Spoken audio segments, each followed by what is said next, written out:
The Decay of Chivalrous Sentiment, from Reflections on the Revolution in France by Edmund Burke.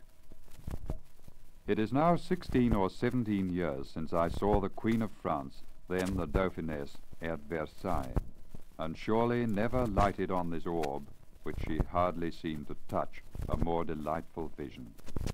I saw her just above the horizon, decorating and cheering the elevated sphere she just began to move in, glittering like the morning star, full of life and splendor and joy. Oh, what a revolution, and what a heart must I have to contemplate without emotion that elevation and that fall.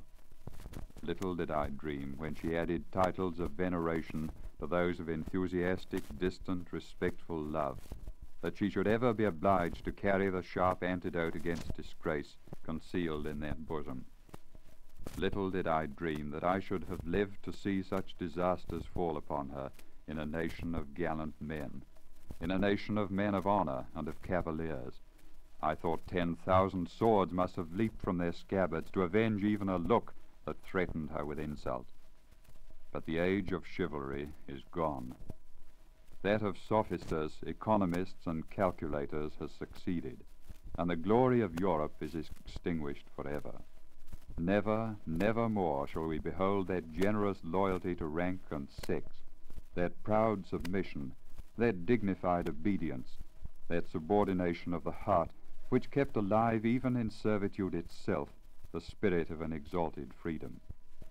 The unbought grace of life, the cheap defense of nations, the nurse of manly sentiment and heroic enterprise is gone.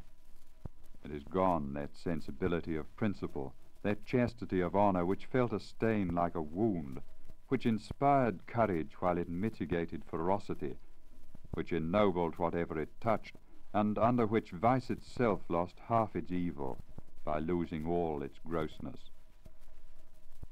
This mixed system of opinion and sentiment had its origin in the ancient chivalry, and the principle, though varied in its appearance by the varying state of human affairs, subsisted and influenced through a long succession of generations, even to the time we live in. If it should ever be totally extinguished, the loss, I fear, will be great. It is this which has given its character to modern Europe. It is this which has distinguished it under all its forms of government, and distinguished it to its advantage from the states of Asia, and possibly from those states which flourished in the most brilliant periods of the antique world. It was this which, without confounding ranks, had produced a noble equality, and handed it down through all the gradations of social life.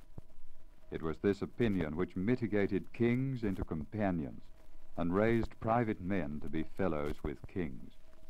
Without force or opposition, it subdued the fierceness of pride and power.